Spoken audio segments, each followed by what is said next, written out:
Hola, doctora Álvaro, buenas tardes y buenas tardes a todos los que nos escuchan. Muchísimas gracias por la invitación. Bueno, gracias más bien a ti por aceptar la invitación y sobre todo la doctora Bárbara pues es un oncólogo médico de las nuevas generaciones, pero que tiene bastante impacto también, influencia en las redes. Les recomiendo que la sigan en sus diferentes redes sociales. Después al final del programa las iremos dando, pero quienes quieran ingresar ahorita lo pueden hacer en Instagram, en @doctora_piso_cosiuca, es con K, Cosiuca, ¿cierto? Correcto, es así, doctor. Así. Bueno, Bárbara, el tema es interesante, primero porque estamos en una situación todavía de pandemia, tenemos 4 meses en nuestro país, los casos han seguido aumentando y hay otras patologías que de alguna manera pues están retardadas en cuanto a su diagnóstico y en cuanto a su tratamiento, y una que nos preocupa bastante es el tema oncológico, sobre todo porque sabemos que es una de las principales causas de incidencia y de muerte en la población venezolana, ¿no? Cuéntanos cómo se han preparado ustedes con respecto al paciente oncológico desde el punto de vista primero empecemos con el diagnóstico. ¿Cómo ha sido la repercusión del COVID en el tema del diagnóstico del paciente oncológico? ¿Ha habido retraso? ¿Ha habido dificultades a la hora de realizar los estudios? ¿Cómo ha sido esa experiencia? Bueno, fíjese, quizás haciendo un poquito de historia desde el principio de esta cuarentena y basado en las primeras informaciones que apuntaban que el paciente de riesgo para presentar COVID o para infectarse por COVID y tener un curso de enfermedad muy agresiva eran aquellos pacientes mayores de 60 años con una enfermedad preexistente, especialmente de origen cardiovascular y metabólico. Para nosotros fue lógico pensar, aunque no teníamos una data científica que apoyara este pensamiento, que el paciente con cáncer, por supuesto, representaba un paciente de mayor riesgo por el estado de inmunosupresión que presenta debido a la enfermedad y al tratamiento per se, puesto a que la mayoría de los cánceres se presentan en el rango de edad de 60 años, 50 años, y en donde gran parte de las personas ya cuentan con una enfermedad de base como lo es la hipertensión, la diabetes, quizás problemas pulmonares, problemas renales, siendo por supuesto la hipertensión la más prevaleciente de acuerdo a los datos que nos arrojó la infección a nivel de China, donde el impacto fue masivo, ¿no? Basado en esto, pues esto obligó a una reestructuración del sistema de atención del paciente con cáncer, no solo aquel en el que ya teníamos una sospecha sin diagnóstico, sino también en aquel el que ya presentaba el diagnóstico. Para responder a su pregunta, en aquel paciente que no contaba con un diagnóstico certero, pero que presentaba una sospecha para los distintos médicos que hacen pesquisa de lesiones malignas, por supuesto, entonces estas consultas de pesquisa fueron diferidas, fueron omitidas y evidentemente el diagnóstico de un cáncer que se sospechaba se retrasa. Al retrasarse el diagnóstico de un cáncer, por supuesto, avanza y cuando finalmente logramos detectarlo, el paciente pues ya se encuentra en un estadio avanzado, mucho más difícil de tratar y de garantizar una curación para el paciente. Y en este contexto es que pues siempre he defendido en mis redes que el cáncer también es una emergencia, así como lo es el COVID, ¿no? Bueno. Sí, al principio siempre comenzó esa controversia, ¿no? Si debíamos al principio parar lo que sería el diagnóstico de los pacientes en el sentido de que no hacerle un estudio histológico, no hacerle un estudio por imágenes. Hubo un tema controversial, sobre todo esperando recomendaciones internacionales. Exactamente. Pero como tú muy bien dices, el paciente oncológico pues no espera, y lo que había que era organizarse para de alguna forma o de alguna manera ver que ese paciente pudiera ser diagnosticado de una forma más temprana. El tema de un paciente inmunocomprometido, inmunosuprimido, aquí me preguntan cuando hablan de cáncer de inmunosupresión, ¿de qué estamos hablando? ¿Por qué puede ser tan peligrosa esta enfermedad en un paciente oncológico?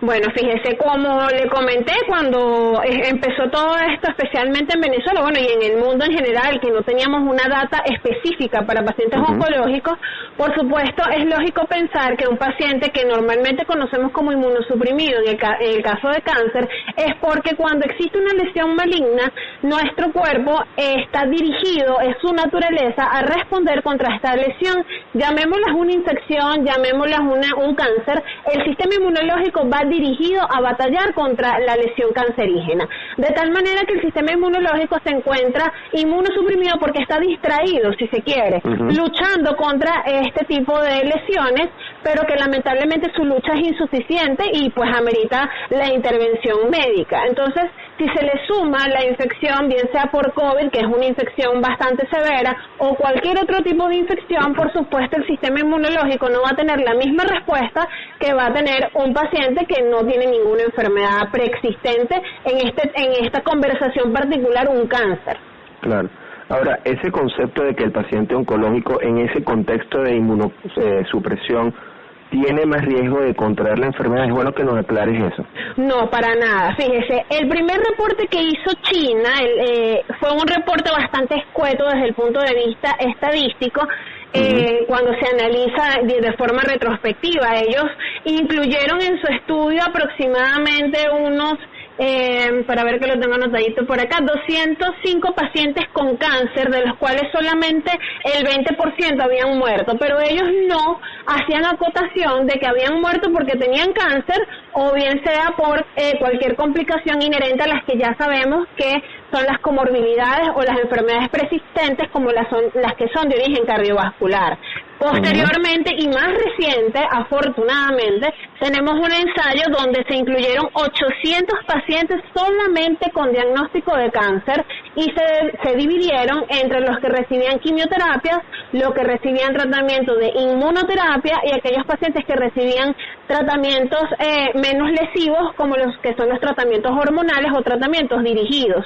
Y en este estudio se reveló que la conclusión del estudio de China era falso.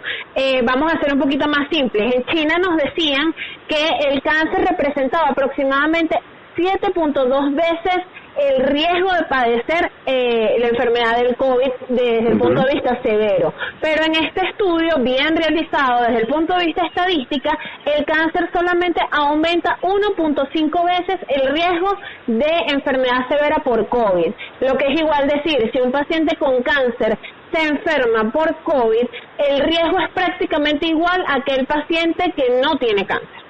O sea que aclarada la pregunta de que la condición de tener cáncer no significa que tengo más riesgo de contraer la enfermedad, ¿cierto? Es así. Bueno, eso es muy importante aclararlo porque siempre ya de por sí tener un diagnóstico oncológico o un posible diagnóstico oncológico, si a eso le agregamos que tienes más riesgo de un tema de infección como el que estamos teniendo en estos momentos, pues crea mayor ansiedad o preocupación. Entonces es interesante haber aclarado eso. La segunda pregunta, que en el gran contexto de lo que estamos hablando es, ya lo respondiste al principio con el tema del paciente inmunocomprimido, pero ¿qué de cierto hay que el paciente oncológico, si adquiere la enfermedad, puede complicarse, puede tener un curso peor, tanto en la infección como en su enfermedad? ¿Cuál sería el pronóstico o la evolución de ese paciente? Bueno, prácticamente nosotros no hemos tenido información directa de un paciente oncológico en tratamiento activo que tenga la infección. Sin embargo, los datos apuntan a que la evolución es la misma si se le ofrece, por supuesto, los tratamientos y los cuidados de soporte, que básicamente es el tratamiento que se está brindando, porque no hay un tratamiento específico para el coronavirus. Estos pacientes evolucionan exactamente igual. Hay un punto que aclarar. De pronto, el paciente que recibió tratamiento de quimioterapia durante las primeras 4 semanas, después de haber recibido quimioterapia, se infecta por el coronavirus, de pronto es un paciente de mayor cuidado, pero no de mayor riesgo. Entonces, ese paciente simplemente, pues nosotros los oncólogos estamos en estrecha comunicación con lo que es los infectólogos, los neumonólogos que tratan directamente al paciente para evitar que su sistema inmunológico se vea comprometido y no responda a la infección por coronavirus, que es lo que nos interesa en ese momento. En ese momento el tema oncológico queda en stand-by, si se quiere, queda en un stop, y no hay data de que por estar infectado de coronavirus la enfermedad de cáncer vaya a progresar o se vaya a descontrolar. ¿Okay?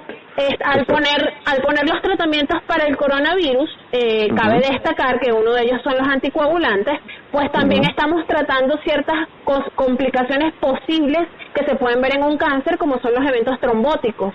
Entonces, pues, si se quiere, estamos en un contexto de cuidar ambas fronteras, porque yo siempre lo comparo con eso. Nosotros estamos luchando dos fronteras, la frontera de la infección por coronavirus y la frontera del cáncer, que son dos enfermedades letales y latentes en este momento. Bueno, aclarar esas dos preguntas que nos hacen los oyentes, sobre todo el paciente oncológico que nos está escuchando. Estamos conversando con la doctora Bárbara Martínez, oncólogo médico, trabaja en Asurbe, en el Instituto Médico de la Floresta y en otros centros que ya más adelante le vamos a comentar. Bárbara, entendemos que la situación de estos 4 meses, como en toda la situación dentro de la sociedad, pues bueno, diferentes patologías han retrasado sobre todo sus diagnósticos y sus tratamientos. Correcto. Pero yo me imagino que ustedes se han preparado o han ido preparando a los pacientes sobre todo para un inicio de tratamiento o continuar con un tratamiento. ¿Cómo ha sido esa experiencia? Sobre todo cuando te dicen hay una pandemia, hay dificultad para movilizarse, no hay gasolina, dificultad para obtener insumos. ¿Qué le dicen al paciente? ¿Vamos a esperar que pase la pandemia? ¿Vamos a esperar que las condiciones mejoren de alguna manera? ¿O cómo se preparan para ese inicio de tratamiento? ¿Cómo es esa preparación? Bien, doctor, fíjese. Nosotros en principio, pues, cuando se planteó solamente un tiempo de un mes de cuarentena, y una cuarentena bastante estricta, si se quiere, una cuarentena bastante temprana para el primer caso reportado, pues nosotros nos incluimos en lo que fue la reestructuración del sistema de atención al paciente con cáncer y se implementaron sistemas de categorización del paciente.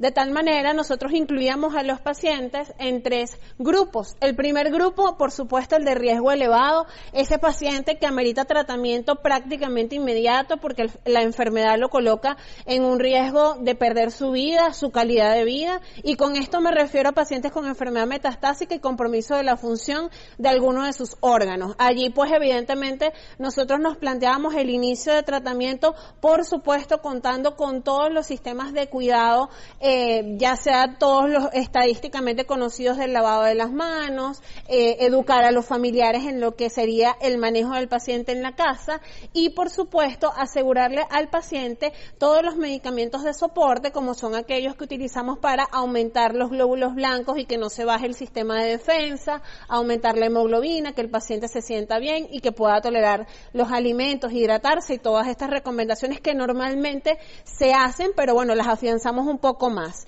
Quizás uno de los cambios en este grupo de tratamiento es que la mayoría de los tratamientos se colocan cada 21 días, algunos cada 15 días, y lo que hicimos fue reprogramarlos a cada 28 días.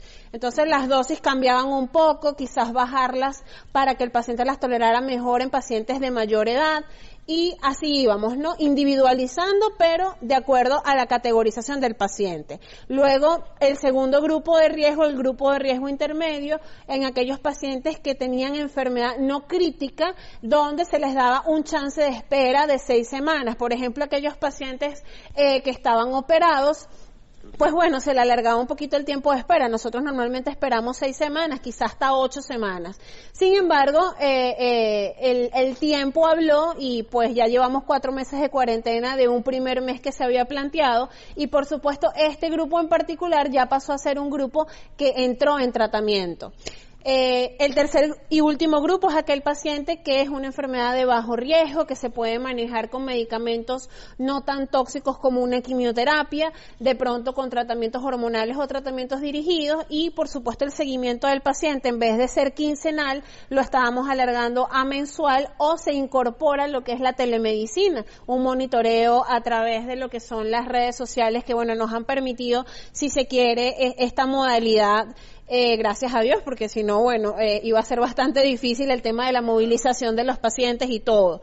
Pero afortunadamente con esas medidas logramos un control bastante certero de los pacientes. Ahora, en la actualidad, básicamente volvemos a nuestros esquemas habituales en donde el paciente inicia el tratamiento cuando lo tiene que iniciar. ¿Por qué? Bueno, porque ya sabemos científicamente que el cáncer no es un factor de riesgo para que el paciente se complique si llegase a presentar una infección por COVID. Claro. Bueno, vemos entonces interesante la experiencia de que no se suspenden tratamientos, porque hay cambios de esquemas de tratamiento, pero que no inciden en lo que sería la sobrevida y la curación del paciente, es lo que les entiendo. Correcto. Y que ahorita, con la experiencia que han adquirido en estos 4 meses, han observado que se puede de alguna forma continuar con los esquemas usuales del tratamiento del cáncer, ¿no? Es así, totalmente. Ahora, el paciente oncológico debe tener algún tipo de cuidado. Estamos hablando del que está recibiendo un tratamiento o inició algún tratamiento. ¿Le dan alguna recomendación especial en cuanto a cuando va a la consulta o cuando están en su casa, o es igual que cualquier otra persona que quiere evitar que le dé la infección por COVID?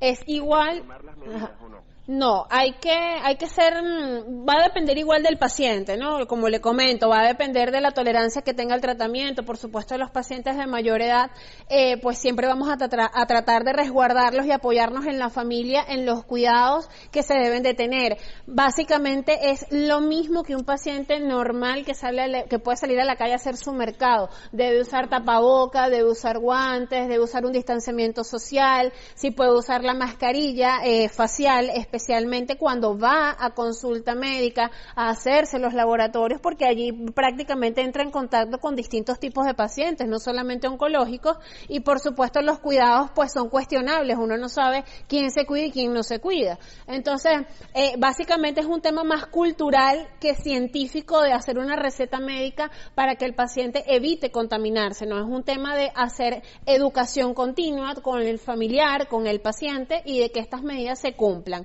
Por lo menos cuando nosotros atendemos a los pacientes, pues se hace un cribaje antes de entrar, el familiar siempre queda fuera del área para evitar, por supuesto, que si llegase a ser un paciente presintomático, pues llegase a contaminar a algún otro paciente que se encuentra en la sala de tratamiento, porque sabemos que son salas de tratamiento compartidas.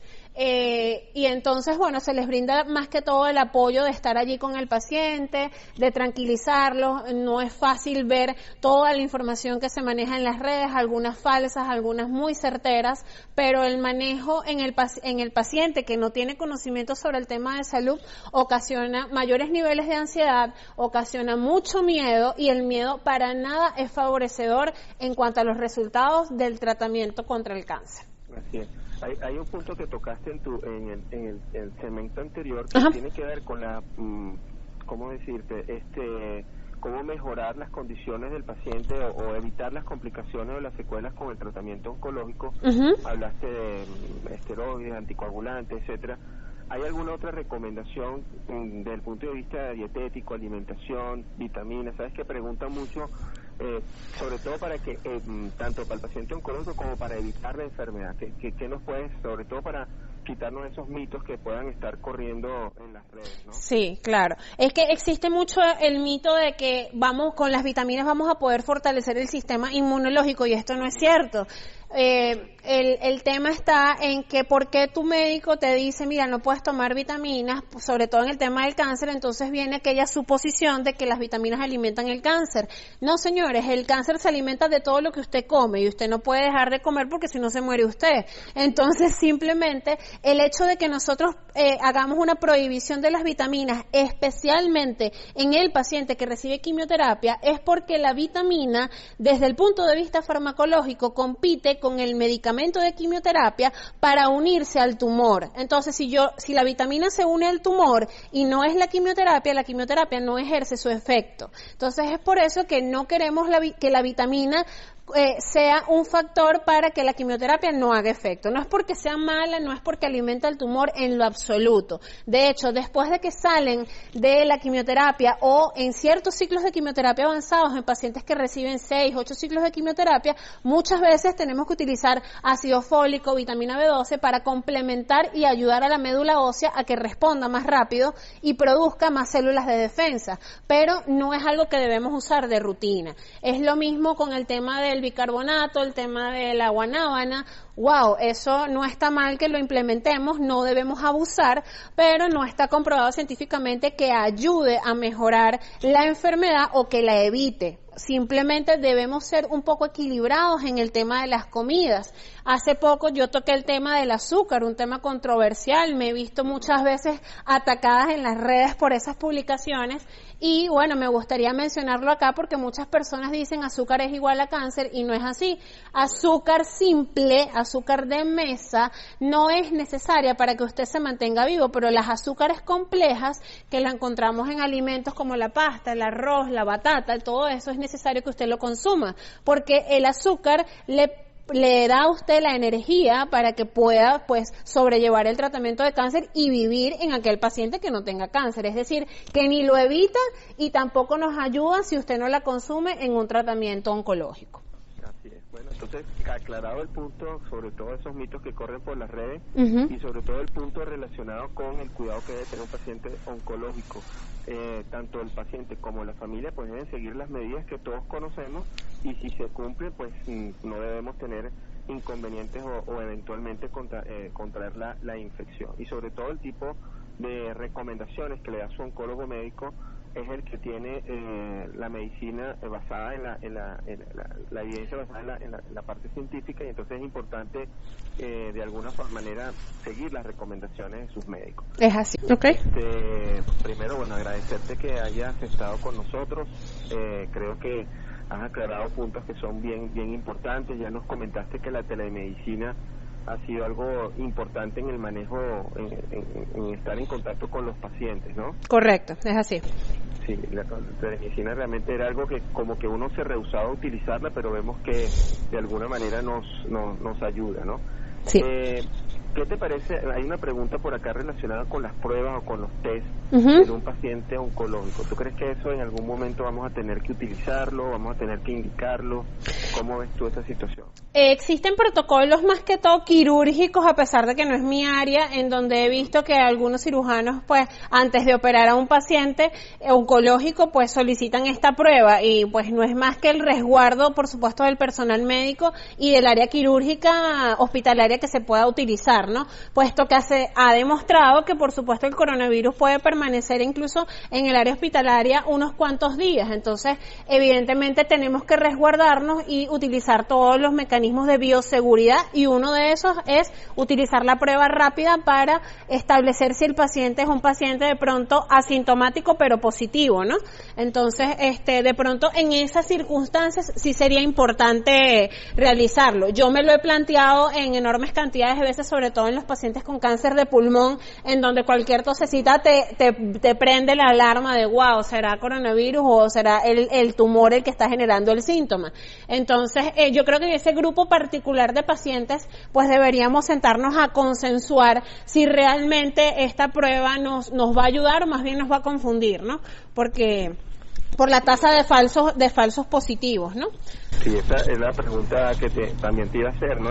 Con respecto a qué patología oncológica quizás desde el punto de vista de COVID hay que tener más cuidado, más previsión, desde el punto de vista de manejo de pacientes, ¿no? Y creo que el cáncer de pulmón parece es esencial, es importante, ¿no? Es esencial, correctamente, sobre todo porque tiende a ser un simulador. Entonces uno de verdad no de pronto subestima los síntomas del cáncer de pulmón y resulta ser que el paciente está cursando con una infección por coronavirus. Entonces el tema es las alertas, la cultura, el estar pendiente, el no subestimar, el tener metido en nuestra mente, tanto médicos como todas las personas que nos están escuchando, de que usted no sabe quién es portador, así que para usted todos son portadores y por eso debemos mantener la distancia y las medidas epidemiológicas que se han implementado. Claro. Hemos hablado del paciente oncológico, pero también debemos hablar del personal que trata a ese paciente oncológico, al personal, al médico, al personal de salud. Claro. ¿Cómo ha manejado usted esta situación estos últimos meses que debe haber sido, ya de por sí la patología conlleva cierta preocupación, ansiedad dentro del equipo, si esto le sumas el tema de la pandemia, pues debe haber sido realmente situaciones difíciles, ¿no? Totalmente, sí. En principio creamos grupos de guardias entre 15 días, o sea, cada 15 días nos turnamos para no exponernos todos. Por supuesto, los primeros días de la pandemia sabemos que el número de casos fue mucho menor, apenas nos encontramos en la primera oleada, si se quiere, y en la fase exponencial seguimos subiendo, si se quiere, no sabemos hasta qué punto vamos a llegar antes de empezar el descenso del número de casos. Y en esta oportunidad pues estamos estableciendo, como le comenté anteriormente, el cribaje antes de la entrada al consultorio, cada vez que se evalúa un paciente, el lavado de manos, el lavado de todos los instrumentos que utilizamos para evaluar a los pacientes. Existen protocolos en al menos las 2 clínicas que trabajo, bastante establecidos, en donde se especifica, de acuerdo a la evidencia científica, de que el paciente uno debe evaluar al paciente estando al lado del paciente y con una distancia de 1.8 metros, pero esto básicamente nosotros como médicos venezolanos que somos, o sea, de verdad es muy difícil. Nosotros somos aquel tipo de médico tan juerguista, tan amigo del paciente que violamos esas circunstancias, ¿no? Pero bueno, tratar de controlarlo lo más que se puede, y si no podemos, por supuesto, entonces estar vestidos con las batas estériles, los guantes, la mascarilla N95, de pronto utilizar adicionalmente una mascarilla quirúrgica encima de la N95 en casos particulares, como por ejemplo los pacientes con cáncer de pulmón, y la mascarilla facial. O sea, eso nos garantiza una protección bastante elevada. De hecho, estas medidas en Noruega han hecho que sea uno de los países con menor índice de infección. Nada más esas medidas. El tema del distanciamiento, el tema de las medidas epidemiológicas. Entonces, yo insisto con mis pacientes y con los familiares que esto es un tema cultural. Me ha pasado, me han comentado de que conocen pacientes que son positivos o al menos sospechosos positivos por los síntomas, y simplemente por el miedo a ser señalados no lo dicen y no acuden a hacerse una prueba. Yo invito a todas las personas que nos escuchen a que tengamos una conciencia no individual sino social. Esto nos está afectando a todos y a largo plazo nos va a seguir afectando, no cuando ya el coronavirus ya no esté, ya no está, no, esto nos va a seguir afectando. Es así. Sí, yo creo que lo importante también es transmitir de que puede ocurrir de que tengamos infección por COVID, pero en el 80% de los casos prácticamente es una situación leve o asintomática.